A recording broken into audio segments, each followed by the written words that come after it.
can see here how the brambles is just taking over in this area, and it's going to take a good thorough removal of all that material right in there, absolutely taking over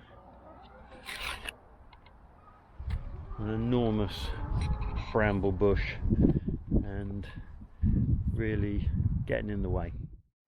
The blackcurrant bush area now is a little more under control.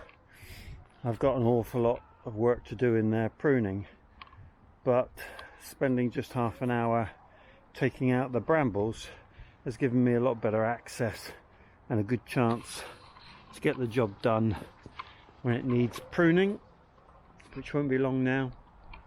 And we'll see if we can change the shape of this blackcurrant area to give you some sort of idea of what's come out of there.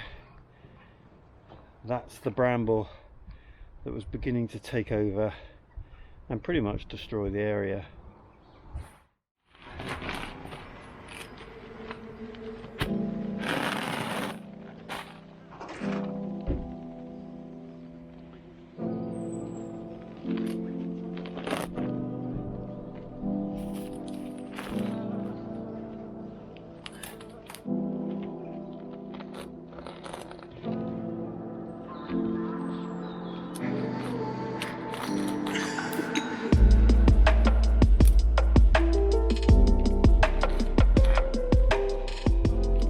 The couch grass challenge that you can see that I face permanently on my plot.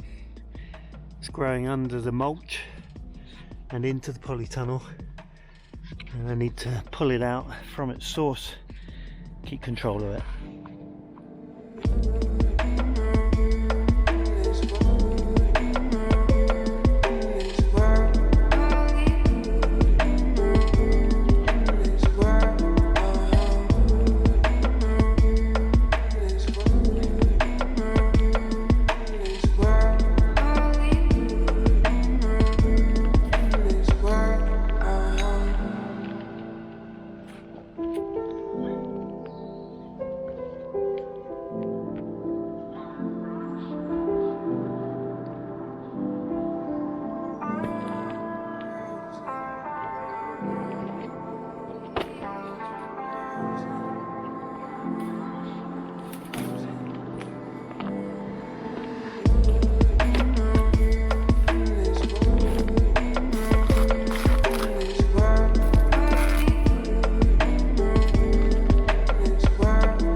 Surprising what came out of that path.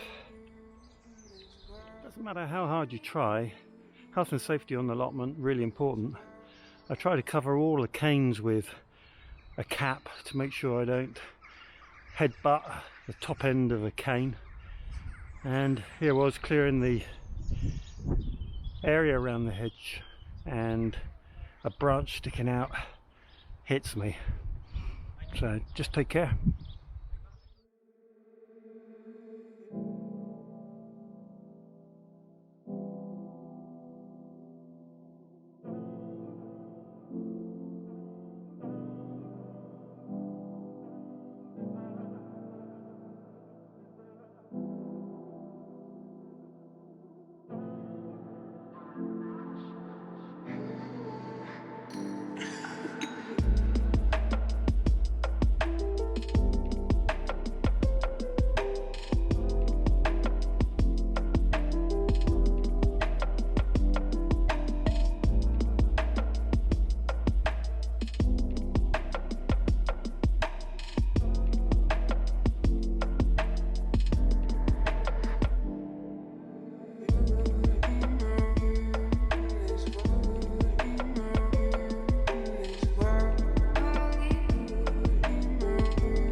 Well, it's nearly the end of January, and what I'm going to do today is get a few potatoes going. It's early and I'll keep them in the polytunnel, but it gets us a good early start to some potatoes, and I'm going to show you how I prep that. I use these pots. These are 30 litre pots, and they're very serviceable and reusable again and again and again. And quite simply, I cover the bottom with some compost. You can use pretty much any compost from my experience, and I've got just a few inches in there, and to that I'm going to add some potato and vegetable feed. This is an organic feed, and it's just about getting some feed in the bottom of the pot so that the potatoes have got a good start. This is particularly smelly stuff, but that's good, must mean that it's working. And I'm going to put just a handful in here and then mix it up. So you can see it's in a pellet form, and that'll be plenty. And that box, which is 1.5 kilograms, will serve plenty of pots of potatoes. So I'm just going to mix that up in the base and get it spread so that it's not concentrated in one location, and put that pot to the side. And so I go on until at this stage I'm going to fill just 4 pots.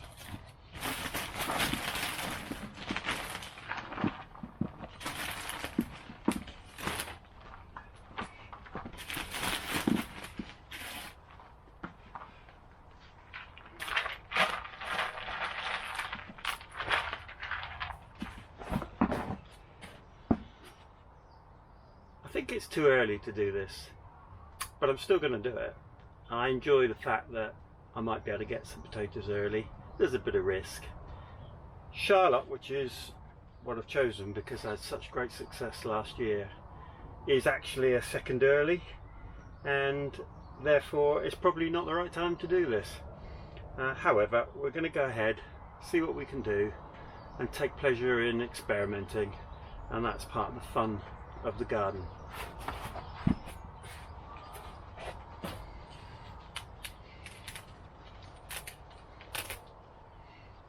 I'm going to put 4 potatoes in each of these pots. You can get away with 2, but in reality I think it gives us a better chance and a higher probability of filling the bucket up a bit more with potatoes. I'm going to pick the best out of this bunch. You can see that they're already chitted from being in the shop, and I'm just going to put them face down. I'm going to take away any chits that are not really dominant like that one is, and just poke them into the compost. Pick 4 good ones, and that'll do nicely. So there they are, 4 potatoes pushed into the compost, and then I'm going to cover them over. And there's a number of schools of thought from here on in. You can just cover them over and wait for them to shoot, and then keep adding soil in the way that you would in the ground, earthing them up, or you can just fill them up. I've done both in the past, and the reality is I haven't found much difference.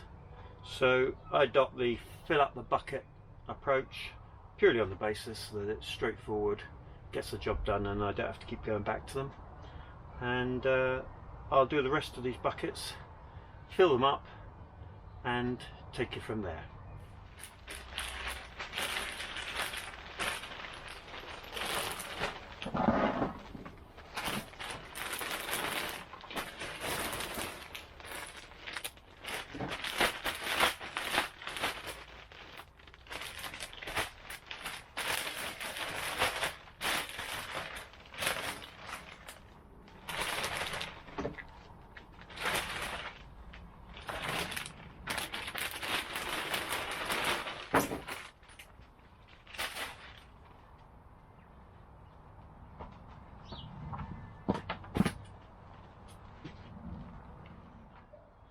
Well, that gave me a break from the digging for about 20 minutes. There's no avoiding it. Back to work.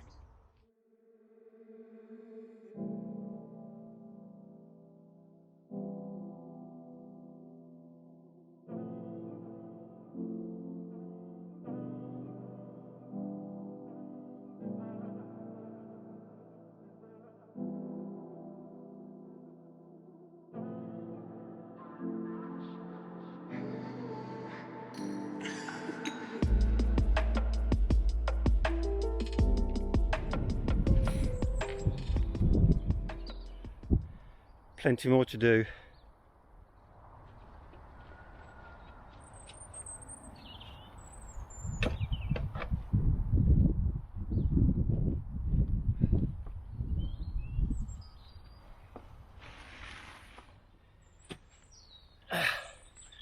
I noticed this morning that the leeks were leaning over. We've had 3 nights of frost, and I think if I don't crop them now, I'll lose them. They'll certainly bolt. So I'm going to get on and lift the leeks and make some cheesy leeks, one of my favourites.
So now's a great time to move this mulch, which I've put on the end here ready, across the bed, so that we've got that 3 or 4 centimeters of compost on top of the bed, and then I'll be able to cover it over, and that's another bed ready for the winter months.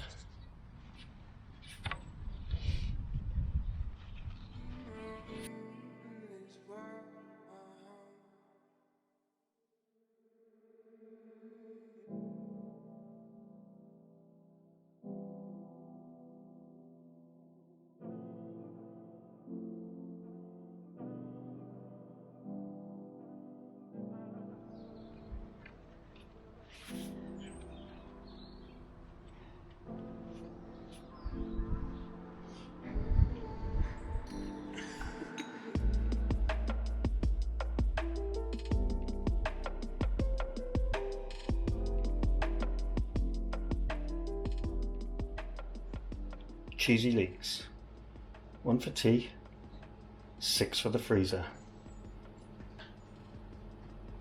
I do hope you enjoyed the video today. If you did, click the subscribe button, click the like button, and if you want updates from me each time I upload a video, click the bell and select all.